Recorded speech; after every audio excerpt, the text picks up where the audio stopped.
Hi guys, welcome to daily family routine. ఈరోజు మన dish వచ్చేసి పుదీనా రైస్ అండి. దాన్ని ఎలా చేసుకోవాలో మనం ఇప్పుడు చూసుకుందాం.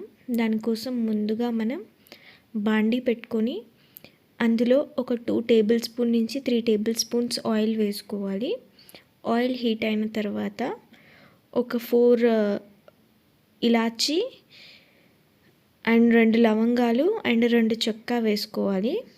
తర్వాత 2 బిర్యానీ ఆకు వేసుకోవాలండి. దాంతోపాటు 1 స్పూన్ సాహీ జీరా వేసుకోవాలి. వేసుకొని వాటిని కొంచెం వేయించుకోవాలి. అవి వేగిన తర్వాత మనం ఒక 6 నుంచి 7 పచ్చిమిర్చిని మధ్యలో కట్ చేసుకొని వాటిని వేసుకోవాలి.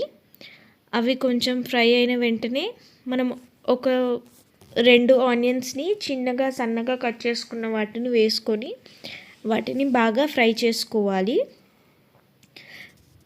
తర్వాత నేను ఒక రెబ్బ కరివేపాకు వేసుకున్నాను. వేసుకొని వాటిలో ఆయిల్ అంతా కొంచెం సపరేట్ అయ్యి ఆనియన్స్ బ్రౌన్ అయ్యేంత వరకు వేయించుకున్న తర్వాత 1 స్పూన్ అల్లం వెల్లుల్లి పేస్ట్ వేసుకొని బాగా మిక్స్ చేసుకోవాలి. అందులో పచ్చివాసన అంతా పోయిన తర్వాత ఒక 1/2 టీ స్పూన్ ఉప్పు and 1/2 teaspoon garam masala వేసుకొని మిక్స్ చేసుకోవాలి.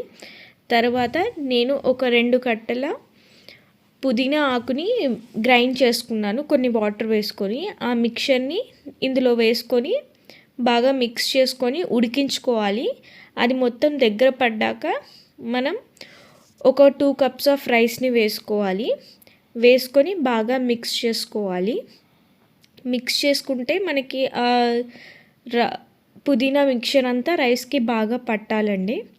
అలా మనకి కంటిన్యూస్గా రైస్కి మిక్స్ అయ్యే వరకు మనం మంచిగా మిక్స్ చేసుకోవాలి. కావాలంటే మనం ఇప్పుడే సాల్ట్ కన్సిస్టెన్సీ చెక్ చేసుకొని మనకి టేస్ట్కి సరిపడా సాల్ట్ కూడా వేసుకోవచ్చు. అలా చేసుకొని ఒక 5 to 6 మినిట్స్ దాన్ని కొంచెం మగ్గపెట్టుకుంటే మనకి పుదీనా రైస్ అనేది రెడీ అండి. కావాలంటే మనం ఒక నిమ్మకాయ రసం కూడా వేసుకోవచ్చు. తర్వాత కొత్తిమీర వేసుకుంటే మనకి పుదీనా rice ready. Thanks for watching. Please like, share and subscribe.